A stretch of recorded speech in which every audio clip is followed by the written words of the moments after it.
सगळेजण बोलायचे स्वाती तू ना पॉवर लिफ्टिंग पण ट्राय करून बघ, तुझी स्ट्रेंथ नॉर्मली चांगली आहे. तर मग मी थोडे व्हिडिओज बघितले. मी कोचिंग वगैरे कोणाकडूनच न घेता व्हिडिओज बघायची आणि ते स्क्रोल करून वगैरे प्रॉपर टेक्निक स्किल्स वगैरे शिकली. त्याच्यानंतर मी पॉवर लिफ्टिंग स्टार्ट केलं. गावामध्ये त्या लेवलपर्यंत स्पोर्ट्सला सपोर्ट पण नाही करत ना. बरोबर. तर इथे येऊन मी रूमवर राहायची, माझ्याकडे फ्रीडम होतं. या गोष्टीचं आपण काय करायला पाहिजे, तर मी स्पोर्ट्समध्ये जायचं होतं मला. पॉवर लिफ्टिंगमध्ये आजपर्यंत मी 15 ते 16 कॉम्पिटिशन्स खेळली. बापरे. त्याच्यामध्ये मला प्रत्येक कॉम्पिटिशनला गोल्ड मेडल आहे. अरे वा. मला माहिती असते माझे पप्पा शेतकरी आहे. मी कोणासोबत बोलायच्या अगोदर पण हा विचार करते. माझ्या घरच्यांनी माझ्या अचिव्हमेंट्स पाहून माझ्या घरच्यांना आधी मला विचारायची गरज होती, आज मला सांगायची गरज आहे की मी इथे जात आहे, माझी कॉम्पिटिशन आहे. आणि त्यांना माझ्यावर आंधळ्या व्यक्तीसारखा ट्रस्ट आहे. नमस्कार मंडळी, मी सुषमा कोठीकर आणि तुम्ही बघत आहात मंडल न्यूज. आताच्या युगामध्ये नारी सप्पे भारी असा प्रकार संपूर्ण जगामध्ये आहे आणि त्यात आपलं अमरावती पण काही कमी नाही. बरं, अकोला जिल्ह्याची मुलगी अमरावतीमध्ये येऊन अमरावतीचं नाव संपूर्ण भारतामध्ये मोठं करते आहे. आणि त्या मुलीबद्दल जेव्हा तुम्ही जाणून घेणार तेव्हा तुम्हा सर्वांना सुद्धा आश्चर्याचा धक्का नक्कीच बसेल. कारण ती आहे एक बॉक्सर, पॉवर लिफ्टर, सोबतच बॉडी बिल्डर आणि स्ट्रॉंग वुमनचा खिताब घेतलेली स्वाती नावाची एक तरुणी, जिची लाईफ स्टोरी घेऊन मी येत आहे तुमच्यासमोर. माझ्यासोबत आहे स्वाती गाडे आणि आज आपण याच्यासोबत बातचीत करणार आहोत, दिलखुलास बातचीत करणार आहोत आणि जाणून घेणार आहोत तिच्या लाईफबद्दल, की एक मुलगी असून सुद्धा ती वेगवेगळ्या स्पोर्ट्समध्ये आहे, वेगवेगळ्या क्षेत्रामध्ये काम करते आहे. तिच्याकडे बरेचसे मेडल आहेत, स्टेट नॅशनल लेवलपर्यंतचे तिच्याकडे मेडल्स आहेत. आणि या मुलीचं वैशिष्ट्य म्हणजे हे की ही कुरुमसारख्या एका छोट्या गावातून आलेली आहे, ग्रामीण भागातून आलेली आहे. आणि ग्रामीण भागातून आलेली मुलगी आज नॅशनल लेवलपर्यंत जाऊन स्पोर्टमध्ये स्वतःचं नाव मोठं करतेच आहे, सोबत अमरावतीचं नाव आणि तिच्या कुटुंबाचं नाव म्हणजेच आपलं नाव देखील मोठं करते आहे. तर स्वाती, तुझे मंडल न्यूजमध्ये मी खूप खूप स्वागत करते. थँक्यू. आता अनेक लोक तुला इंस्टाग्रामवर फॉलो तर करतात, म्हणजे इंस्टाग्रामवरचे लोक तर तुला ओळखतातच. पण तुझी जीवनाची जी कथा आहे, जेव्हा तुझ्यासोबत मी बोलली तेव्हा खूप असं वेगळं फील होत होतं की एक खेड्यामधली मुलगी अमरावती शहरामध्ये येते आहे आणि अशा पद्धतीने स्वतःचं डेव्हलपमेंट करते आहे. तर ग्रामीण भागातून अमरावतीपर्यंतचा येण्याचा तुझा प्रवास मला शॉर्टमध्ये तुझ्याकडून ऐकायचा आहे. मी 12वी नंतर इथे शिक्षणासाठी आली होती. तर मी आधी BMWला BSc साठी ॲडमिशन केली. पप्पांची इच्छा होती मी सायन्समध्ये एज्युकेशन करायचं, पण माझी इच्छा, मला स्पोर्ट्समध्येच इंटरेस्ट असल्यामुळं मी नाही करू शकली. तर मी सेकंड सेम होताच इकडे HVPMला ॲडमिशन केली स्पोर्ट्ससाठी. BA योगशास्त्रमध्ये ॲडमिशन केली आणि बॉक्सिंगसाठी प्रिपरेशन सुरू केली. मला 12th पर्यंत माझं शिक्षण कुरुममध्ये झालं. त्याच्यामुळं स्पोर्ट्स हा भाग दूर दूर पर्यंत पॉसिबलच नव्हता. म्हणजे 12वी पर्यंत कुठले स्पोर्ट खेळले नाही? नाही पॉसिबलच नव्हतं. गावामध्ये त्या लेवलपर्यंत स्पोर्ट्सला सपोर्ट पण नाही करत ना. बरोबर. तर इथे येऊन मी रूमवर राहायची, माझ्याकडे फ्रीडम होतं. या गोष्टीचं आपण काय करायला पाहिजे, तर मी स्पोर्ट्समध्येच जायचं होतं मला. तर मग मी बॉक्सिंगची प्रॅक्टिस स्टार्ट केली. त्यानंतर बॉक्सिंग असा गेम की अमरावतीमध्ये पण प्रॉपर कोचिंग मला मिळत नव्हती किंवा मी एकटी प्रॅक्टिस नव्हती करू शकत.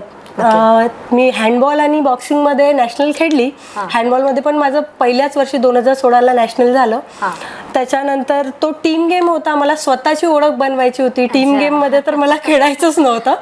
त्याच्यामुळं मग मी बॉक्सिंग जॉईन केलं. पण बॉक्सिंगमध्ये पण मला प्रॅक्टिस करायला एक समोरचा अपोनंट पार्टनर पाहिजे होता. ते पण मला जमलं नाही, कारण प्रॅक्टिस करायला माझ्याकडे खूप वेळ होता, पण समोर कधी प्रॅक्टिस 1 घंटा कॉलेजमध्ये HVPMला प्रॅक्टिस व्हायची 1 घंटा, पण ते माझ्यासाठी पुरेसं नव्हतं. अगदी बरोबर. तर मी जिम जॉईन केलं. तर जिममध्ये मग मी प्रॅक्टिस करायची, तर माझी स्ट्रेंथ जेनेटिक स्ट्रॉंग असल्यामुळे माझी स्ट्रेंथ बरीचशी होती. पण मला सगळेजण बोलायचे स्वाती तू ना पॉवर लिफ्टिंग पण ट्राय करून बघ, तुझी स्ट्रेंथ नॉर्मली चांगली आहे. तर मग मी थोडे व्हिडिओज बघितले. मी कोचिंग वगैरे कोणाकडूनच न घेता व्हिडिओज बघायची आणि ते स्क्रोल करून वगैरे प्रॉपर टेक्निक स्किल्स वगैरे शिकली. त्याच्यानंतर मी पॉवर लिफ्टिंग स्टार्ट केलं. तर पॉवर लिफ्टिंगनी मला खूप खूप जास्त यशाच्या पायऱ्या चढवल्या म्हणू शकतो. तर पॉवर लिफ्टिंगमध्ये आजपर्यंत मी 15 ते 16 कॉम्पिटिशन्स खेळली. बापरे. त्याच्यामध्ये मला प्रत्येक कॉम्पिटिशनला गोल्ड मेडल आहे. अरे वा. प्रत्येक कॉम्पिटिशनचं स्ट्रॉंग वुमेनचं टायटल आहे. स्ट्रॉंग वुमेन जे टायटल राहते ते ऑल ओव्हर कॉम्पिटिशनमध्ये वेट कॅटेगरी सोडून पण ऑल ओव्हर कॉम्पिटिशनमध्ये जे सगळ्यात जास्त वेट लिफ्ट करतात त्यांना मिळतं. तर मला स्ट्रॉंग वुमेनचं टायटल मिळालं. तर मला ह्या गेममुळेच खूप साऱ्या अचिव्हमेंट्स तर मी कंटिन्यू करत आहे आता. बरं, आता तुझं एज्युकेशन काय सुरू आहे सध्या? माझं BPEd झालं, MPEd झालं. आता माझं MPEdची लास्ट सेम सुरू आहे, एक्झाम सुरू आहे. तर MPEd नंतर मी स्पोर्ट्समध्येच PhD करायचं प्लॅनिंग आहे माझं. तर बघूत आता. आणि स्पोर्टला घेऊन फ्युचरमध्ये दुसरं अजून काय प्लॅनिंग आहे PhD व्यतिरिक्त? PhD व्यतिरिक्त जर मला गव्हर्नमेंट जॉबची अपॉर्च्युनिटी नाही मिळाली तर मी स्वतःची पॉवर लिफ्टिंग अकॅडमी टाकेल किंवा मुलींना मी फ्रीमध्ये ट्रेनिंग देणार. फ्रीमध्ये दिल्याने तर नाही होणार, म्हणजे फायनान्शियली पण बघावं लागतं. तर मी स्वतःची अकॅडमी अशी टाकेल की त्याच्यामध्ये बॉक्सिंग विथ पॉवर लिफ्टिंग आणि थोडंफार म्हणजे मुलींना डिस्काउंट देऊन किंवा त्यांना सपोर्ट किंवा माझं काहीतरी एक असो मुलींसाठी स्पेशली जे मी फेस केलं छोट्या मोठ्या गोष्टी त्या आणखी पुढे नाही झाल्या पाहिजे. तर तू एवढे वेगवेगळे गेम खेळली आहे म्हणजे बॉक्सिंग, पॉवर लिफ्टिंग, तर तुला हँडबॉल पण, तर याच्यामध्ये तुला सगळ्यात फेवरेट गेम कुठला वाटतो? Power lifting. Power lifting. Power lifting. आता मला लिफ्टिंगवर एवढं प्रेम झालंय की मी कधीच ऑफ नाही करत. मी जिमला असं कधी झालं नसेल की मला बरं जरी नसेल तरी मी जिमला जाऊन येते. माझं सॅटर्डेला ऑफ असते कारण मी सॅटर्डे संडे घरी जाते, पण मी संडेला परत येते कारण मला मॉर्निंगला प्रॅक्टिसला जायचं असते.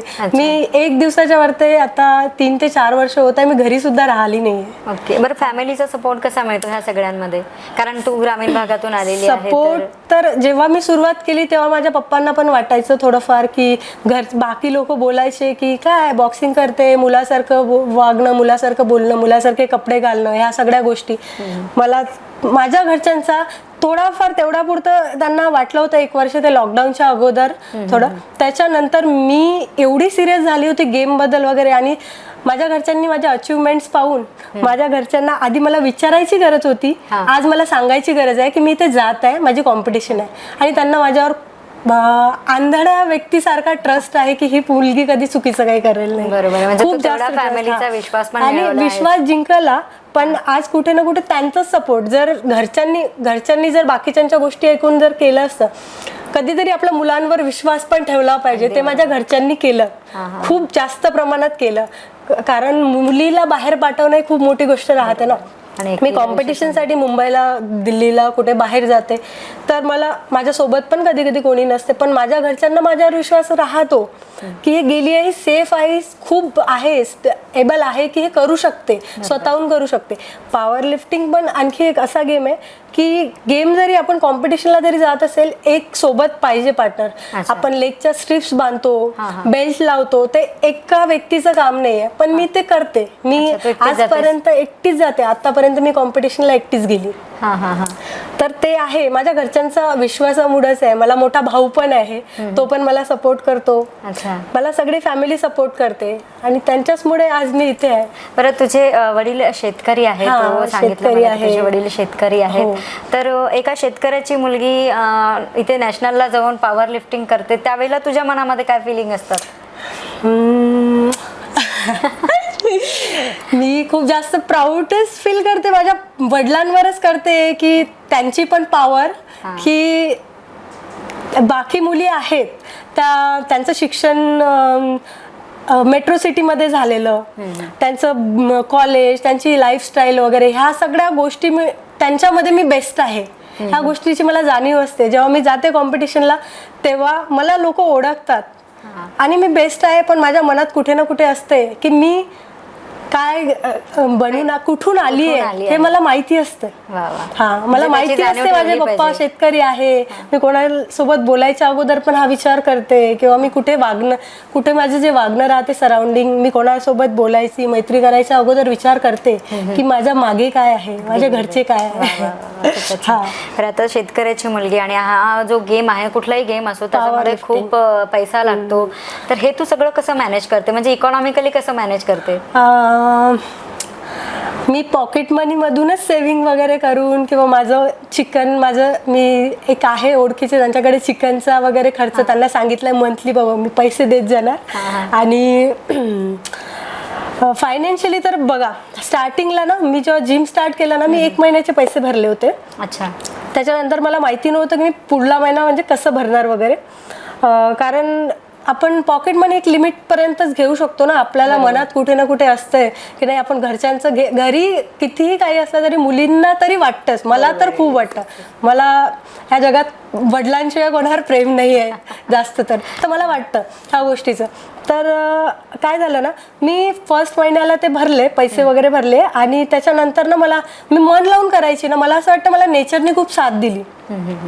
मी व्हिडिओज बनवत गेली थोडेफार इंस्टाग्रामवर वगैरे, तर मला रील्स वगैरेमुळे मला कोलॅबरेशन प्रोटीनचं स्पॉन्सरशिप वगैरे यायला लागली, सप्लिमेंट्सचा खर्च वाचू लागला. त्याच्यानंतर मला त्या सेकंड मंथ पासूनच मला कोलॅबरेशन येत गेलं प्रोटीनचं वेगवेगळे कंपनीज. तर मी कधी त्यांना असं नाही बोलली की मी पेड कोलॅबरेशन करते, मी ऍक्सेप्ट करत गेली कारण नीड मला होती. स्वतःला मला घडवायचं तर मला तेवढं तर करावंच लागेल ऍडजस्ट.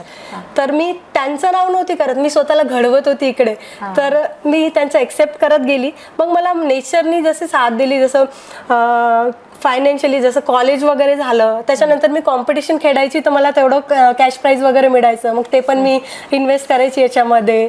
आणि गाडी वगैरे मी जपायची, पैसे जपायची, प्रत्येक गोष्टीला खर्च करायच्या अगोदर मी विचार करते, आता पण करते की नाही आपला हा खर्च हा पैसे आपल्याला आपल्या गेमसाठीच कामी येणार. अच्छा. आणि पॉवर लिफ्टिंगचे जे इक्विपमेंट्स राहतात ते खूप महाग राहतात. जसं की पॉवर लिफ्टिंगचा जर चांगल्यातला चांगला कॉस्ट्युम घेतो म्हटलं तर 10,000च्या वरतीच असतो. तर मी इक्यूब मध्ये नाही खेळत अजूनही, मी पॉवर लिफ्टिंग रॉ कॉम्पिटिशन्स खेळते. तर इक्यूब कॉस्ट्युम आणि हे करायला थोडं मॉडिफाय करावं लागतं गेमला, तर त्याच्यासाठी थोडं इन्व्हेस्ट करावं लागतं. तर मी पुढे माझ्या जॉब वगैरे आणि पुढे करेल, मी नक्कीच करेल, पण मला असं नको म्हणायला कोणी की आम्ही मदत केली वगैरे. मला स्वतःच्या पायावर उभं राहूनच करायचं ही गोष्ट. तर अजून काय काय इक्विपमेंट लागतात पॉवर लिफ्टिंगसाठी? पॉवर लिफ्टिंगसाठी सगळ्यात मेन राहतो बेल्ट, कॉस्ट्युम आणि शूज. ह्या 3 गोष्टी तर मेन राहतात. बाकी नी कॅप्स आणि वगैरे ह्या सगळ्या गोष्टी तर मग सेकंड प्रायोरिटी आहे, तुम्ही स्वतःवर आहे यूज करता नाही करत. पण शूज, कॉस्ट्युम आणि बेल्ट मेन राहतो. मग त्याची पण कॉस्ट भरपूर असेल ना? हा बेल्ट पण जर प्रॉपर पॉवर लिफ्टिंग बेल्ट घेतो तर 6-7 हजाराच्या वरतीच राहतो लिव्हर बेल्ट. आणि शूज पण 6-7 हजार. पॉवर लिफ्टिंगचे सगळे 6-7 हजाराच्या वरतीच मिळेल चांगले, जर प्रोफेशनली तुम्हाला घ्यायचं असेल तर. तर आता माझा जो गेम आहे त्याच्यावर तर मला सगळं प्रोफेशनलच यूज करावं लागतंय, कारण सगळ्यात मेन राहते आपण जर पुढला विचार करत तर इंजुरी पण नको व्हायला. गेम थोडा लिफ्टिंग झाली आहे का तुला इंजुरी हे सगळे खेळ खेळताना? नाही. बॉक्सिंग मध्ये झालीये. माझं एकदा नाक फुटलंय, एकदा अँकलला इथे लागलेलं आहे. तर पॉवर लिफ्टिंग मध्ये मी खूप सेफली खेळते, टेक्निक घेऊन खेळते. आणि मला ह्या गोष्टीचं पण एक प्राऊड आहे. मला खूप लोक विचारते कुठे कोचिंग घेते, कोणाकडे कोचिंग, तर मग मी कुठेच कोचिंग नाही घेतली आहे. माझी जेवढी काही फिटनेस आहे आणि माझ्या जेवढ्या काही अचिव्हमेंट्स आहे त्या माझ्या स्वतःमुळे आहे. मला कोच नाही आहे कोणी पॉवर लिफ्टिंग मध्ये. आणि पुढे पण मी हे कंटिन्यू करणार आहे. स्वतःची गुरु स्वतःच झाली. स्वतःची गुरु स्वतःच. बरं, तुझी बॉडी बिल्डिंग पण आहे, तर आता अनेक लोक वेगवेगळ्या प्रकारचे ते सप्लिमेंट्स आणि स्टेरॉइड्स घेतात, घेऊन बॉडी बनवतात. बिलकुल. तर तुझी बॉडी नॅचरल आहे, तर तू या लोकांना काय सांगशील माध्यमातून आज? कसं आहे, हे एक्सक्युजेस आहे की पॉवर लिफ्टिंग किंवा बॉडी बिल्डिंग हा गेम नॅचरल मध्ये खेळता येत नाही. हे सगळं फक्त स्वतःला समजावून सांगण्याची पद्धत आहे. मी केलाय, मी नॅचरल मध्ये केलाय, तुम्ही पण करू शकता, 100% करू शकता. फक्त मन, जिद्द आणि त्या गोष्टीवर एकाच गोष्टीला वारंवार करण्याची क्षमता पाहिजे. अगदी बरोबर. बघा मित्रांनो, की स्वातीने किती छान संदेश आपल्याला दिला आहे की स्वतःच्या मनामध्ये जिद्द असेल तर आपण काही करू शकतो. आणि ग्रामीण भागातल्या मुलीने ते सिद्ध सुद्धा केलेलं आहे. मला सांग की तुझ्या लाईफमध्ये सगळ्यात स्ट्रगलवाला क्षण कोणता होता? स्ट्रगलवाला क्षण, सगळ्यात जास्त स्ट्रगल होतं की मी MPEDला ॲडमिशन केली. माझं कॉलेज होतं 11 ते 6 आणि युनिव्हर्सिटीला खूप प्रामाणिकपणे कॉलेज होतं, रेग्युलर कॉलेज होतं. आमच्या मॅम वगैरे पण खूप स्ट्रिक्ट, पण मला पण ते रुटीन कुठे ना कुठे ते स्ट्रगलला ना मी जिद बनवून टाकलं होतं. मॅम मला थोडंफार 2-3 दिवस ओरडायच्या जेव्हा नवीन नवीन कॉलेज स्टार्ट झालं, 2 वर्ष तर कंपल्सरी करायचंच होतं. तर मी मॅम बोलल्या की तुझं लेट येणं चालणार नाही. मी मॉर्निंगला जिम जायची, मग मी 5 वाजता उठणं सुरू केलं सकाळी. स्वतःचं डाएटचं बनवायचं, काहीतरी प्री वर्कआउट घेऊन जायचं म्हणून डाएटचं बनवायचं, प्रॉपर तयारी करायची, जिमची बॅग पॅक करायची आणि 6:30-7 पर्यंत जिमला पोहोचायचं.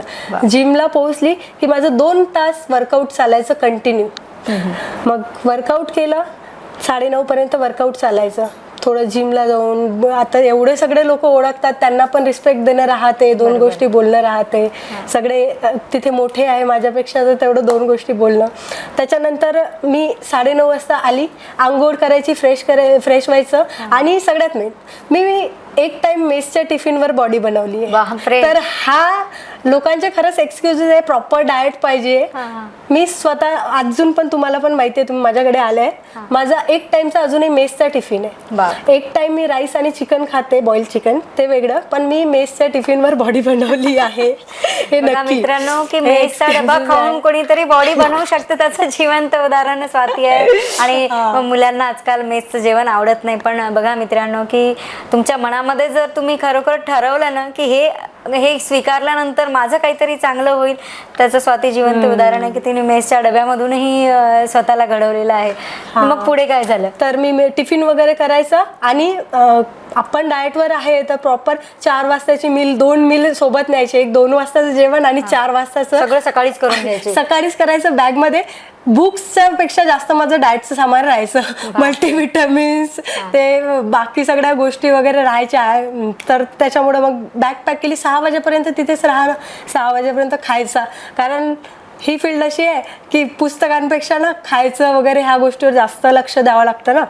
तर मग मी 6 वाजेपर्यंत ते घेऊन जायची. मग 6 वाजता आलं पुन्हा, कारण मी एमपीएड करत आहे तर आमचे 4 वाजता पण रनिंग व्हायची, तिथे प्रॅक्टिस व्हायची, त्या सगळ्या गोष्टी करून. पण 6 वाजता आली मी, अर्धा तास हातपाय वगैरे धुवून रेस्ट करायचा, थोडाफार कॉफी वगैरे प्यायची, पुन्हा जिमला. असा टाइम झालेला आहे, असा वेळ आलेला आहे माझ्यावर. जेव्हा माझ्या कॉम्पिटिशन्स राहायच्या तर मी रात्री 10:30 वाजता जिमवरून घरी यायची. 10 वाजता माझं जिम बंद होते, तर ते 10-15 मिनिट तळवलकर म्हणून आहे, ते सर पण मला खूप सपोर्ट करतात, मालू सर वगैरे. तर ते माझ्यासाठी 10-15 मिनिट जिम पण हे करायचे समोर पण. 10:30. तर मी 10:30 वाजता रात्री रूमवर आलेली आहे प्रॅक्टिस करून, आणि झोपून 11 वाजता पुन्हा डबल 5 वाजता उठायची मी. तर हा माझ्यासाठी एवढा स्ट्रगलवाला सीन झालाय की मला बोलायची फुरसत नव्हती. कोणी माझ्यासोबत बोललं तर मी ऐकून इग्नोर करायची. माझ्या डोक्यात फक्त तेच सुरू होतं, स्केड्यूल तुझं हे करायचं. आणि कारण कोणी बोललं की मी तिथेच डिस्टर्ब होऊन जायची ना. मला माहिती आहे मी विसरून जाणार गोष्टी, कारण माझ्या डोक्यात फक्त तेच गोष्ट होती, तर मी विसरून जायची. खरंच कितीतरीदा मी असं झालंय की माझ्यासोबत कोणी बोललं, मला ऐकायला आलं, पण मी नाही बोलू शकली, मी निघून जायची. मला एक दिवस जरी मी वेस्ट केला ना, तर मला हे फील व्हायचं यार.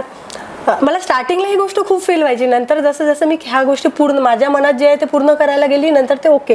हे फील व्हायचं की एक माझ्या घरच्यांनी मला बाहेर ठेवलं आहे, इथे मी आज प्रॅक्टिस नाही केली आहे, मी आज पूर्ण दिवस कॉलेज केलं, ते माझं काही पकडायचीच नाही. मी कॉलेज केलं, मी आजचा दिवस वेस्ट केलाय, आजचा दिवस माझ्यासाठी काहीच नाही. ज्या दिवशी मी वर्कआउट करायची तेव्हा मला वाटायचं नाही आजचा दिवस मी कमावलाय असं. तर तू लास्ट 5 इयर्स पासून या सगळ्या गोष्टी करते आहेस, तर मध्ये लॉकडाऊन सुद्धा होऊन गेलं.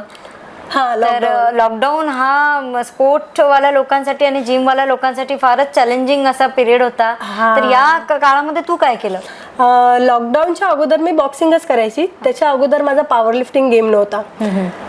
तर मला ना खूप जास्त घरी चिडचिड व्हायचं, कारण मी वर्कआउट नव्हती करू शकत. घरी काय करणार आहे करून, पूर्ण दिवस घरात. तर मी घरी पण वर्कआउट केलं. मी मॉर्निंगला वर्कआउट करायची. माझ्या भावाचे डंबेल्स आणि थोडे इक्विपमेंट्स होते, पुशअप करायची.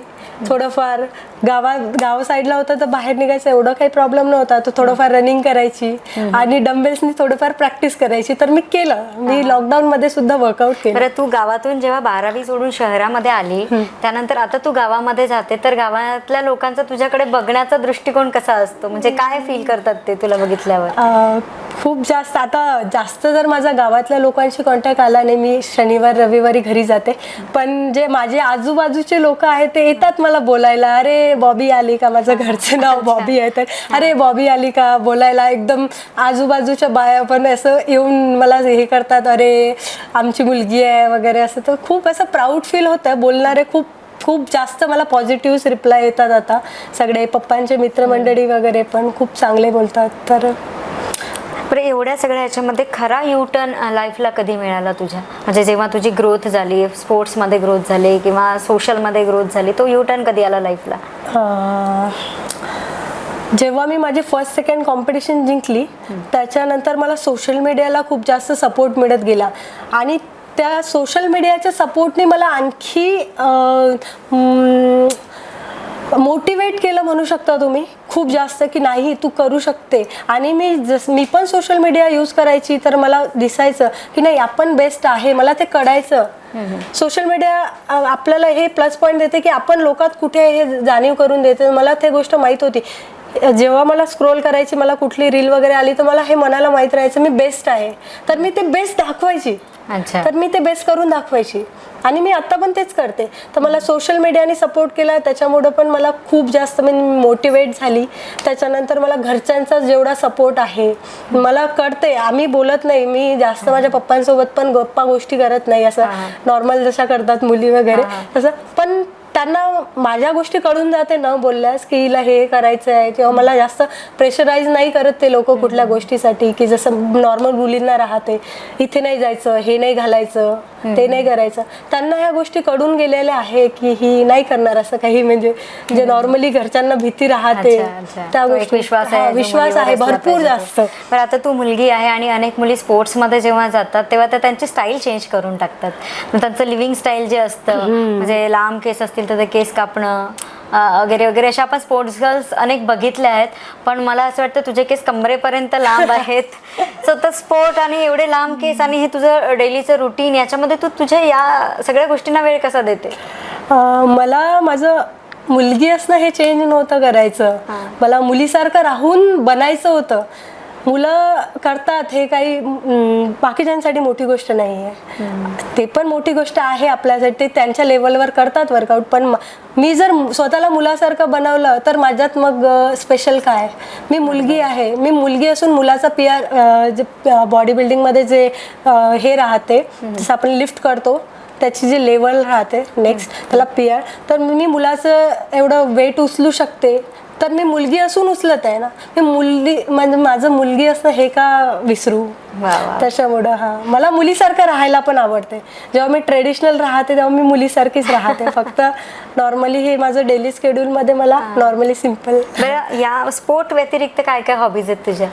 स्पोर्ट्स व्यतिरिक्त मला कधी कधी झुंबा करायला आवडतं आणि प्रॉपर मला नीट नेटकं राहायला, मला माझं स्वतःवर वर्क करायलाच आवडतं. बाकी काही जिमला जाणं, माझे रूम, माझे कपडे, मला माझ्या जिमच्या प्रत्येक गोष्टीवर, माझ्या जिमच्या प्रत्येक ड्रेसवर, प्रत्येक माझ्या इक्विपमेंट्सवर खूप जास्त प्रेम आहे. त्यांनाच नीटनेटकं ठेवायचं. खाली टाईममध्ये मी माझे शूज धुणार, माझे कपडे व्यवस्थित करेल, माझी रूम क्लीन, बस मला हेच आवडतं. मला जास्त मित्रांमध्ये राहायला सुद्धा नाही आवडत. 2-3 सिलेक्टेड फ्रेंड्स आणि नीट राहायचं. तर आता बाबांचा सपोर्ट तर मिळतच आहे, कारण मुलींची वडिलांसोबत एक वेगळी अटॅचमेंट असते, पण खरी असते ती आई. तर आईचा कसा सपोर्ट मिळतो तुला या सगळ्यांमध्ये? आईचा सपोर्ट तर मला जेव्हा मी 12वीत होते तेव्हापासून प्रत्येक गोष्टीत आहे. मी प्रत्येक गोष्ट माझ्या आईला सांगून करते, मग ते कुठलीही असो, कुठलीही. तर मी कधीच फोन करते, तर कुठली गोष्ट मला पाहिजे असेल किंवा कुठली गोष्ट माझ्यासोबत झाली असेल तर मी पप्पांना फोन नाही करत. माझा पप्पांना फोन महिन्यातून एखाद्या वेळेस जात असेल, काही काम पडलं डॉक्युमेंट्सशी रिलेटेड कॉलेजमध्ये किंवा इथे काही, तर बाकी सगळ्या गोष्टी माझ्या आईलाच माहिती असते. आणि कधी कधी तर असं होतं, मी बोलते मी कॉम्पिटिशनला जाते, पप्पांना सांगू नको का, तर त्यांच्या मनात पण खूप होप, मग ते मला फोन करतात, काय झालं कॉम्पिटिशनचं काय. मला भीती, ते कॉम्पिटिशनच्या पेक्षा यांच्यासाठी मेडल आणायची असते. तर मी असं सांगून देते, सांगू नको पप्पांना. मग कॉम्पिटिशन झाल्यावर आई सांगते, बॉबी तिथे गेली होती आणि तिने हे मेडल अचीव केलंय. तर मला एवढ्या सगळ्या कॉम्पिटिशन खेळली आहे, डिस्ट्रिक्ट टू नॅशनल, तर याचा तुझा एक्सपिरियन्स कसा आहे? म्हणजे आताही तुझ्या मी चेन्नईला ऑल इंडिया युनिव्हर्सिटी खेळून आली जस्ट. माझ्या बाकी कॉम्पिटिशनचा एक्सपिरियन्स तर खूप बेस्ट राहिला आहे, कारण सगळ्यांमध्ये मीच मेडल आणलंय, स्ट्रॉंग वुमेनचं किताब आणलाय. तर आत्ता जी मी कॉम्पिटिशन खेळून आली तिथे पण खूप टफ कॉम्पिटिशन होतं. ते ऑल ओव्हर इंडियामधले प्लेयर्स होते, चांगले चांगले प्लेयर्स होते. पण मी तिथे एक गोष्ट नोटीस केली की तिथे ऑलमोस्ट पुरी स्टेरॉइड होते, अनाबॉलिक. मी एक पोस्ट पण केली लास्ट वीकला. तर त्याच्यामध्ये सगळ्या मुली ज्या आहेत त्या अनाबॉलिक होत्या. मी एवढं नोटीस केलंय. आपल्याला ओळखू येतं ना, आपण जर एवढ्या वर्षापासून स्पोर्ट्स फील्डमध्ये आहे. तर सगळ्या मुली अनाबॉलिक होत्या. लाईक मला त्याच्यामध्ये पण एक बेस्ट वाटलं की मी नॅचरल असून बेस्ट आहे. आणि तिथलं वेदर वगैरे मुळे मी मेडल नाही आणू शकली, प्लेस आली मला. पण ठीक आहे, आपण याच्यापेक्षा बेस्ट करू शकतो. तर नेक्स्ट टाइम मी माझं बेस्ट द्या. नक्कीच आमच्या शुभेच्छा तुझ्या पाठीशी. मला असं एवढ्या तू सगळ्या कॉम्पिटिशन खेळली आहेस, यातली सगळ्यात अविस्मरणीय मेमोरेबल कॉम्पिटिशन कोणती होती तुझ्यासाठी? मेमोरेबल कॉम्पिटिशन माझ्यासाठी एक पुण्याला कॉम्पिटिशन खेळली मी, नॅशनल होतं ते. तर ती कॉम्पिटिशन माझ्यासाठी मेमोरेबल अशी झाली की मी पुण्याला, माझी बहीणच असते, मी गेली 2 दिवस अगोदर. ती बोलली ये दीदी वगैरे. आम्ही गेलो. तिथलं वातावरण आणि ते बाहेरचं वगैरे मी तर चीट करत नाही, पण आता बहिणीसोबत गेल्यावर थोडंफार मी काहीतरी फ्रूट ज्यूस की काहीतरी पिली आणि मी तिथे पण बिमार पडली एकदम. मला कंटिन्यू ती पण मी पोस्ट केली आहे, ते कॅप्शन वगैरे मध्ये मी टाकलंय. मला कंटिन्यू ना वॉमिटिंग वगैरे सुरू. मग तिथे पण उद्या कॉम्पिटिशन, आज पूर्ण दिवस मी 12-15 वेळेस वॉमिटिंग केल्या. आणि मग तिथे गेली, तिथे कॉम्पिटिशन खेळली आणि तिथे पण खूप टफ कॉम्पिटिशन होतं. पण मी माझं एवढं बेस्ट दिलं त्यावेळेस. मला माझ्या डोक्यात तर होतं, कारण तेव्हा पण मी पप्पांना नव्हतं सांगितलं, आईलाच सांगितलं होतं मी कॉम्पिटिशन खेळायला जात आहे. ती कॉम्पिटिशन तिथे पण मी 160ची डेडलिफ्ट उचलून माझं गोल्ड मेडल मिळालं होतं. खूपच छान. आणि सध्याचा माझा डेडलिफ्टचा PR जो आहे तो 180 आहे. 180 kg मी लिफ्ट केलेला आहे. 180 kg. हा. आणि मग फ्युचर मध्ये किती kg उचलण्याचं स्वप्न आहे तुझं? आता या वर्षी मला माझं 190 किंवा 200 kg लिफ्ट पूर्ण करायचं आहे, PR हिट करायचं आहे. आणि मी करणार, मी नक्कीच करेल. बघ, आता तू स्पोर्ट्समध्ये तर गेलीच आहे आणि ग्रामीण भागातून आलेली आहे. तर बरेच पालकांना असतं की मुलगी 22, 23, 24ची झाली की तिच्यासाठी ते स्थळं बघायला सुरुवात करतात लग्नासाठी. तर तू एक स्पोर्ट्स गर्ल आहे, तर तुझ्या काय होप आहेत मॅरेजला घेऊन? असा तर मी काही विचार नाही केलाय. तर घरच्यांवर आहे ते, तर घरचे बोलेल तसं. घरचे बोलतील तसं बिलकुल. म्हणजे तू अजूनही आई वडिलांच्याच शब्दाच्या बाहेर कधीच जाणार नाही? बिलकुलच नाही. जर असं काही केलं तर मग बाकीच्यांमध्ये माझ्यामध्ये फरकच काय राहणार. अगदी बरोबर. किती छान विचार आहेत तुझे. बघा मित्रांनो, की जेव्हा तुम्हाला स्वातंत्र्य मिळतं तेव्हा त्या स्वातंत्र्याचा कशा पद्धतीने उपयोग करून घ्यायचा ते खरं स्वातीकडून शिकलं पाहिजे. आणि स्वातीच्या लाईफमध्ये पण खूप अप अँड डाऊन्स आले आहेत. तिने स्वतःच्या पॉकेट मनीमधून स्वतःसाठी वस्तू घेणं आणि पेट्रोलचे सुद्धा पैसे वाचवून तिने स्वतःचा खर्च सगळा केलेला आहे. कारण स्पोर्ट्समध्ये खूप खर्च लागतो आणि छोट्याशा गावामधून येऊन अमरावतीसारख्या ठिकाणी राहणे, डेली वर्कआउट करणे, जिमच्या सगळ्या गोष्टी विकत घेणे आणि करणे हे काही सोपी गोष्ट नाही आहे. जिमला महिन्याला 10-12 हजार रुपये खर्च कुठेच गेलेला नाही आणि तो सगळा मॅनेज करणं तिच्याकडून आपण शिकलं पाहिजे खरंच. आणि ती रील स्टार कशी झाली आहे तर ती फक्त तिच्या स्पोर्ट्समुळे रील स्टार झालेली आहे. कुणाला फनी जोक्स करून किंवा एंटरटेन करून अशी ती रील स्टार झालेली नाही आहे. तर लोक तिला तिच्या गेममुळे ओळखतात आणि तिच्यामुळे आपल्याला म्हणजे अमरावतीकरांना ओळखतात. खरंच ही आपल्यासाठी खूप अभिमानाची गोष्ट आहे. आणि विशेष म्हणजे तिची जी बॉडी आहे ती नॅचरल आहे, तिने नॅचरल बॉडी बिल्डिंग केलेली आहे. मग स्वाती, तू पण एक यंगस्टर आहेस आणि तू ग्रामीण भागातून येऊन आज भरपूर अचिव्हमेंट केली आहे. मोठे ड्रीम तर तुझे कम्प्लीट होतीलच, पण आज तू या लेवलवर आहेस की तुझ्या शब्दांना नक्कीच किंमत आलेली आहे, वजन आलेलं आहे. तर तू आताच्या युथला आणि हे आमचा व्हिडिओ बघणाऱ्या दर्शकांना काय संदेश देशील? तर बरेचसे प्लेयर्स किंवा बरेचसे मुली बोलतात की घरी सपोर्ट मिळत नाही, घरून सपोर्ट मिळत नाही, किंवा ह्या सगळ्या गोष्टी आपल्यावर असतं की आपण घरच्यांना किती कन्व्हिन्स करतो, कसा विश्वासात घेतो, किंवा आपण त्यांचा विश्वास, आपण कसं राहायला पाहिजे हे मुलींना कळायला पाहिजे. आपण कोणासोबत बोलायला पाहिजे, कुठे राहायला पाहिजे, कोणाशी मैत्री करायला पाहिजे, ह्या गोष्टी आपल्या न बोलता घरच्यांना कळलं पाहिजे की आपण कसं आहोत.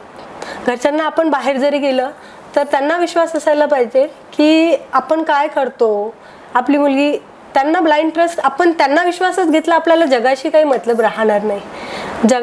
जगाला कोणी, आपण जगाला घेऊन नाही चालत, आपण घरच्यांना घेऊन चालतो, तेच सपोर्ट करत असतात. तर आपण प्रामाणिक राहायला पाहिजे घरच्यांशी, बस बाकी सगळ्या गोष्टी मग व्यवस्थित होतात. आणि वर्कआउट वगैरे ह्या सगळ्या गोष्टी जर स्पोर्ट्समध्ये यायचं असेल तर त्या गोष्टी फक्त रेग्युलर करणं आणि जिद्दीने करणं हे महत्त्वाचं आहे. तर मित्रांनो, अशी आहे स्वाती गाडे, एक स्पोर्ट गर्ल आणि स्ट्रॉंग वुमन, बॉक्सर आणि पॉवर लिफ्टर, जिच्यासोबत आज मी खूप छान गप्पा मारल्या, तिच्याबद्दल ऐकून घेतलं. आणि ती खूप दिलखुलास आहे बोलण्यामध्ये, एकदम फ्री आणि फ्रँक आहे ती बोलायला आणि बिंदास्त आहे. विशेष म्हणजे तिच्या मनामध्ये जे असेल ते सांगायला ती घाबरत नाही, कारण तिने तेवढं अचीव केलेलं आहे. आज तिने तिचा वेळ आपल्याला दिला. मला असं वाटतं तुझा जिमचा पण वेळ आहे आता, तर जिममधला म्हणजे वर्कआउटचा वेळ काढून तिने माझ्यासोबत छान गप्पा मारल्या. त्याबद्दल मंडल न्यूजच्या वतीने मी तिचे खूप खूप आभार मानते. थँक्स स्वाती. आणि तुझे जे ड्रीम आहेत ते सगळे ड्रीम कम्प्लीट हो आणि तू आमच्या अमरावतीकरांचं नाव नॅशनल नाही इंटरनॅशनलपर्यंत घेऊन जावं, अशा तुला मंडल न्यूजच्या वतीने मी सदिच्छा सुद्धा देते. Thank you ma'am.